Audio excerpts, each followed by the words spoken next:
from the News Channel 5 network. This is Open Line.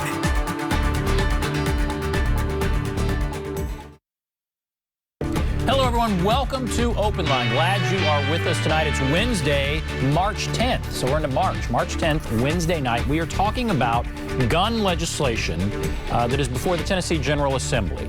And there's plenty of it. There's plenty to discuss. And as we often do when we start talking about gun legislation, we have with us somebody who knows a lot about it. John Harris. He is with the Tennessee Firearms Association. And as all of our guests do, he is joining us now via Zoom. And I see by that background, that's not your home. Looks like you're at work, maybe. I am at work. Okay, you're at work. Well, thank you for being with us. I want to talk about constitutional carry. That's certainly a bill that is making its way through, or some version of it. The governor has certainly moved to allow Tennesseans to carry guns without permits. There's a bill that does that. But where are we with constitutional carry, right? Well, first of all, what is constitutional carry? That's where we need to start. Constitutional carry is defined by TFA as a system that allows any person who can legally possess a firearm to carry that firearm. And it's based largely upon the simple language of the Second Amendment itself.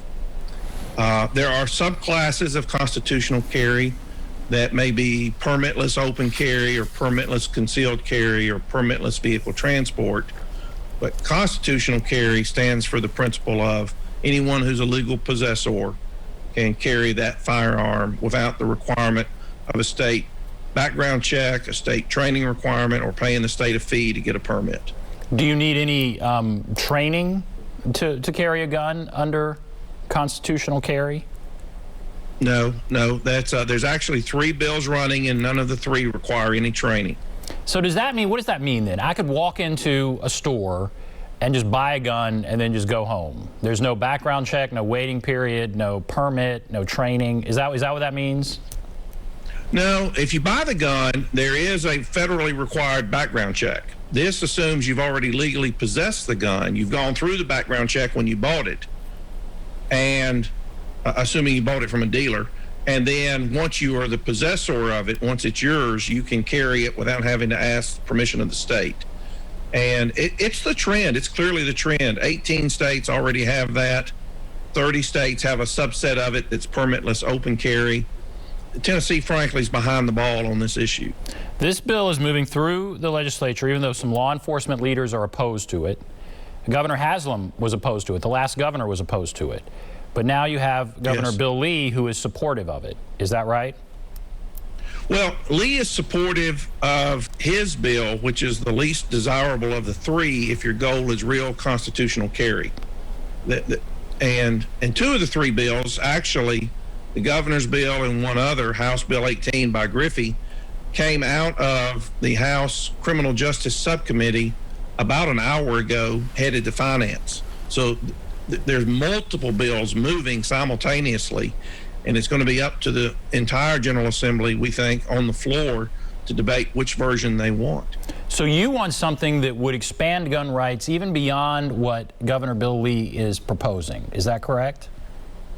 That's correct. His has a lot of restrictions in it that we think are unnecessary if you want true constitutional carry. All right, tell me if I'm reading this right. I'm reading here. The legislation, this would be Governor Lee's legislation, would allow for both open and concealed carrying of handguns for people 21 and older without a permit, as well as for military members ages 18 to 20. Is that right? That's correct. With one more qualification. There's an additional clause that says, and we're not sure what this means right now, but that you have to be in a place where you have a right to be. So his has those 3 elements: 21 and up, unless you're military related, handgun only, and this right to be provision. And that's the essence of his bill if you set aside the $17 million crime package that's connected to his bill. So you would like to remove, why do you feel like that is not true constitutional carry? What would you like to see changed in that bill? Well, if you look at the 18 states that have already gone down this path, about half of them don't restrict it to handguns. They allow rifles, shotguns, handguns, and 8 to 10 of them, depending on how you read their statutes, allow 18 and up, anyone who can legally possess the firearm. And actually, since 2014, Tennessee has had that type of law, a subset of it called vehicle transport. And what that law currently says for the last 7 years is anyone who can legally possess a firearm and legally possesses the motor vehicle can have the firearm loaded or unloaded, any firearm, handgun, rifle, shotgun, even a machine gun, in the vehicle, no permit required.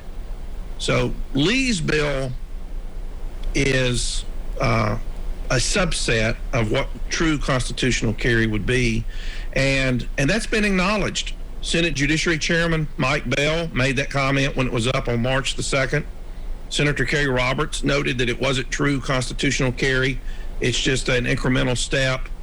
And even Representative William Lamberth tonight, in presenting the bill in Criminal Justice Committee, made similar comments that this wasn't fully compliant with the Second Amendment, but that he felt it was the most we could get at this time.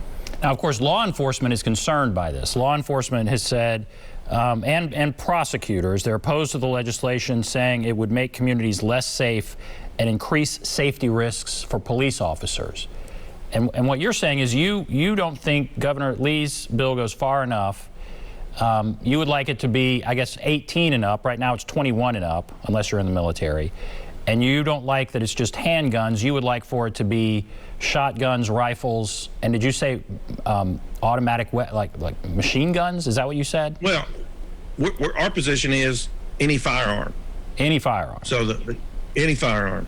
If you legally possess it, you can carry it. Now, do you think that's a good idea? Just walking around a community with a shotgun or rifle or, I guess, machine gun? You think is that good? Well, if you look at the fact, when I started doing this 25 years ago as a representative of the Tennessee Firearms Association, there was one state that had constitutional carry. Back then, it was the state of Vermont. They had had it in their constitution since the 1700s. And back then, we actually called it Vermont carry as opposed to constitutional carry. And since then, we've had 17 other states adopt full constitutional carry. Some of them allow 18 and up. Some of them allow any weapon. But what you see is once you adopt those types of changes, the states don't go back and go, wait a minute, we went too far. Crime has gone up, so we're going to curtail it. That none of them have gone back and curtailed it once they passed it.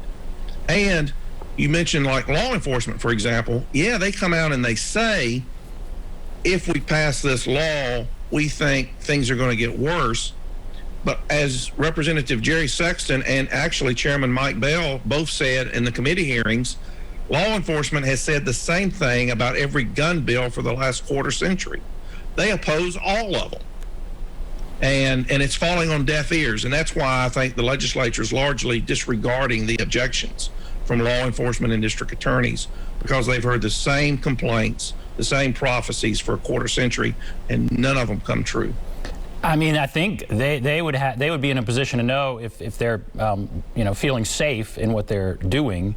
It's hard to argue that if they feel unsafe, it seems like that's something that should be heard. So what do you say? I mean, they're saying they feel unsafe. You're saying they're just wrong? Well, my point is, if in fact we've got 49 other states that are dealing with this issue, and there's evidence from those states that are advanced beyond us on this issue, if there's evidence from those states that crime has gone up, that it's been a risk for law enforcement, that it's created a danger to the public, bring us facts. I don't want their opinion. Bring me real facts and show me that a constitutionally protected right should be infringed based on facts, not emotion and opinion. And so there's this bill, Governor Lee's bill. Right. And you said there are two other bills that are on the same issue. One would be more... Yes, there are. One would be, I guess, less restrictive than Governor Lee's bill. Or are they both less restrictive?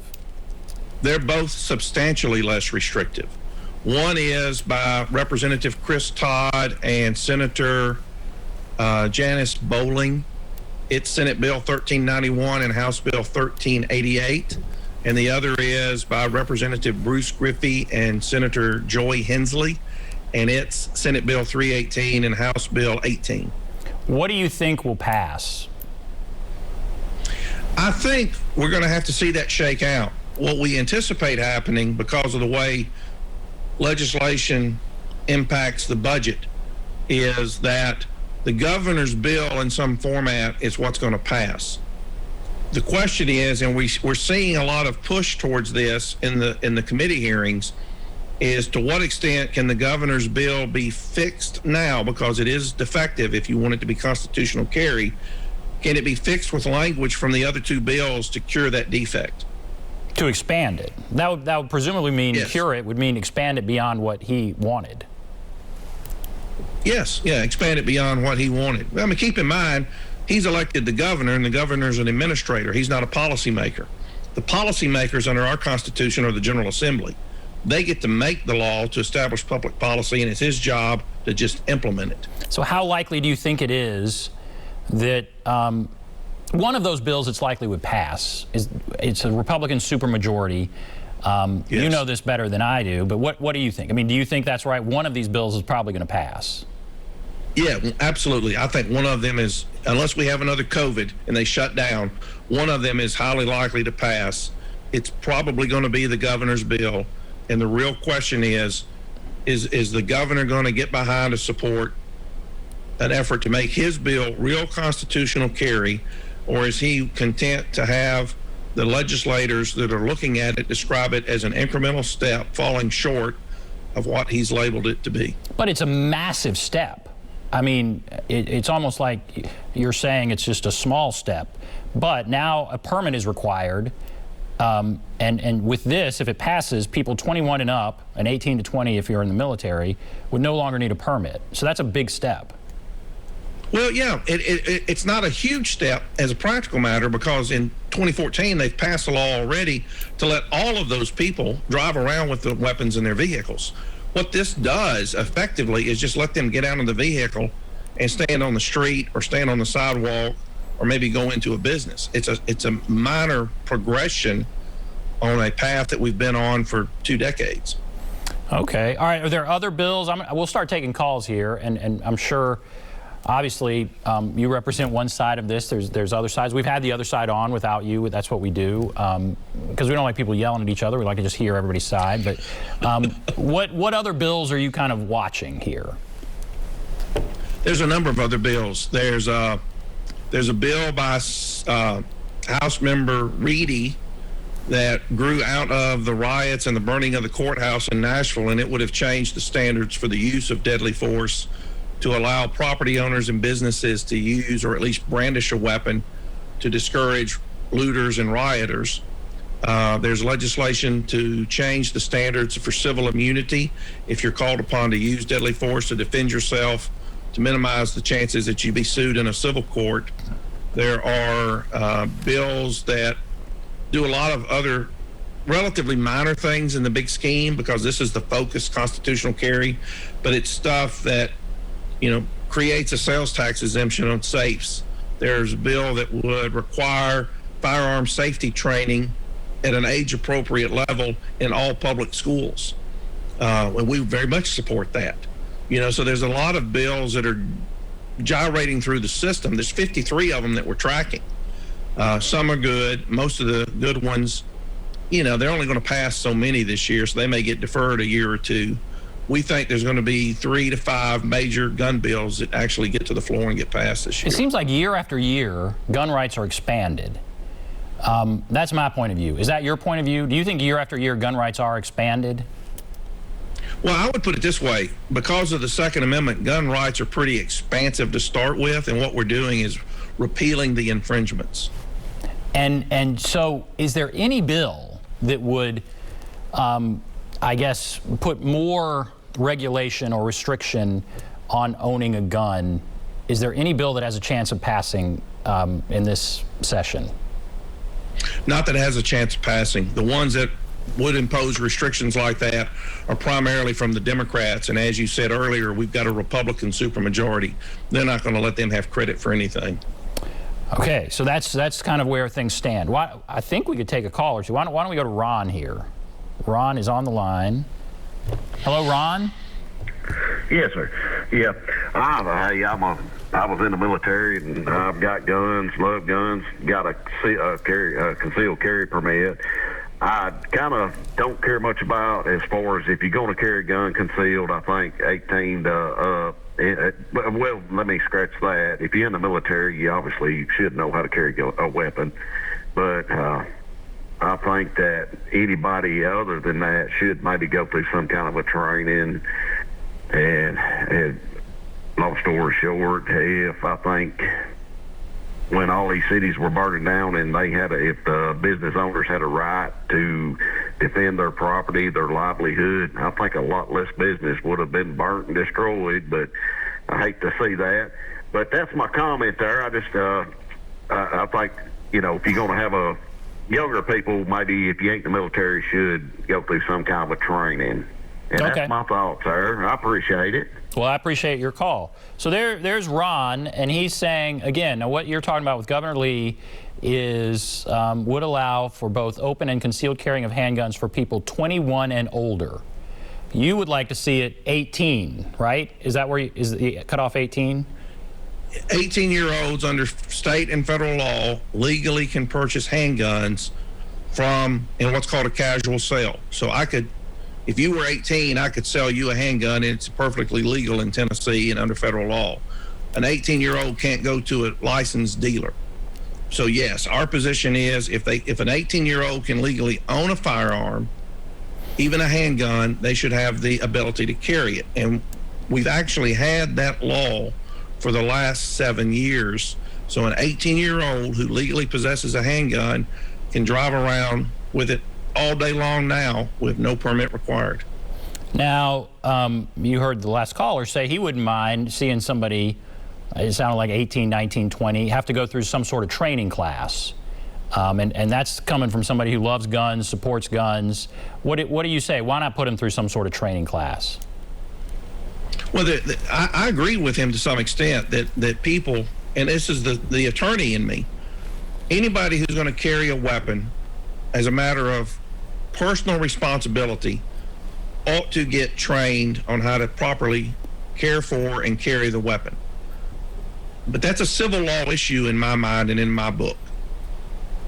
It is not an issue when you look at what the Second Amendment says that should be a condition precedent to exercise the right to carry a gun. Sort of like people can carry knives right now, and they're deadly weapons, and they're pretty effective as a weapon. No training, no permit, nothing required. But my position even on that would be, if you're going to carry a weapon as a defensive tool, even a knife, you probably ought to have a reasonable amount of training on it. But that's entirely different than making it a condition precedent to exercising the right. And that's where I would differ with your caller. All right. Let's go to, I think, Gray. Is that right? Gray? They're pretty effective as a weapon. So you have to turn down your TV. I'm sorry. That's all right. It's good you're listening. You're right in there with us. So go right ahead. What's on your mind? Well, I am a Tennessee Department of Safety certified handgun instructor. I've been doing it for about 12 years now. I teach the carry permit class. I've watched this program come along. John Harris and I, we know each other. I was there last year. I talked to the House. I'm all in favor of constitutional carry, or if they want to call it permitless carry, whatever they want to call it. I'm all in favor of it. The way they've done the new program this year, starting on January 1st, the Department of Safety has made this testing so easy that everybody's passing. They made the shooting even easier. Everybody's passing, and they did it. I asked them why, and because they want to sell a lot of permits. Now, my argument is, if you have a right to carry a gun, you're not a convicted felon, you don't have a crime, you don't have a record or anything like that, you should be allowed to carry a gun. Now, the problem I walk around with an AR, or walk around with a shotgun, or automatic weapons, or whatever. Yeah, maybe that's your right to do that. I just think that the public, when they see this, could create some problems. But that's what they pass, and that's what they pass. This carry permit program, when it started, is designed only to get you certified to carry a gun. It, however, does not qualify you to do that. The shooting portion is only for a score. It has nothing to do with gun safety. It just says that you can hit this target X amount of times. Right now, they are supposed to shoot 50 rounds of ammo and get a score of 70% on the shooting. However, they're allowing people to shoot 35 rounds. As long as they get a score of 70, they don't have to shoot the remaining 15 rounds. So they really relaxed what they have done in the past. But we know this is going to pass. We know the Governor Lee wanted it. This is the governor's bill. And we're going to get one or the other. Mr. Harris and I, like I said, I've known him for quite a while. I'm a member of his organization. Right. And we kind of butt heads when it comes to the wording. I'm all for, hey, you know what? If we get permitless carry and John Harris wants constitutional carry, let's win the battle. In the long run, we're going to win the war. We can't expect to win the war without smaller fights in between. And so this is a good move for Tennessee. We should have been here a long time ago. And if I'm correct, there's 18 states right now that are constant or permitless carry, I believe. Right. Well, he just said that. All right. So your point is, in one sentence, what is your point? My point is, this is a good move for Tennessee. Whether it's constitutional or whether it's permitless carry, this is the right move to make. The Second Amendment is our rights not to be infringed upon, and by the state charging us a fee to exercise that right, that's just wrong. Okay. And so this is time, and I'm one of the few handgun instructors in this state that will stand up and say I'm in support of this, because these other ones are all about the money. That's all they care about. They don't care about people's rights. Okay. I care about the people's rights. All right, all right. He also said he wonders if walking around, having people walk around with ARs and shotguns and that kind of thing is good. You're not worried about that. You don't think that would be problematic? If you look at the other states that allow it, like, remember when there was the Capitol protest in Virginia last year or so, and there were plenty of images of people standing around in Virginia with AR-15s and other long arms. If there's data that somehow shows in the states that allow it that the people carrying long arms commit more crimes or negligent shootings or something, then let's talk about the data and whether or not it's a differentiating factor. Otherwise, it's just optics, it's just appearances. And if that's how you want to infringe a Second Amendment right, which says arms and not handguns, then I don't think you carry the day. Are you worried ever that you will get everything you ask for and you'll go too far and then the pendulum will swing the other way? Does that worry you or not? Well, we're not asking to go any further than other states have already gone, and none of those other states have seen a dire consequence and then retracted. So, like I said, Tennessee's far behind the ball on this issue. There's plenty of other states that are advanced beyond us and that aren't seeing the kinds of problems that are prophesied by law enforcement. Okay, let's go to Taylor. Taylor, are you there? Yes, sir. How are you? Great, Taylor. Go right ahead. Well, thanks.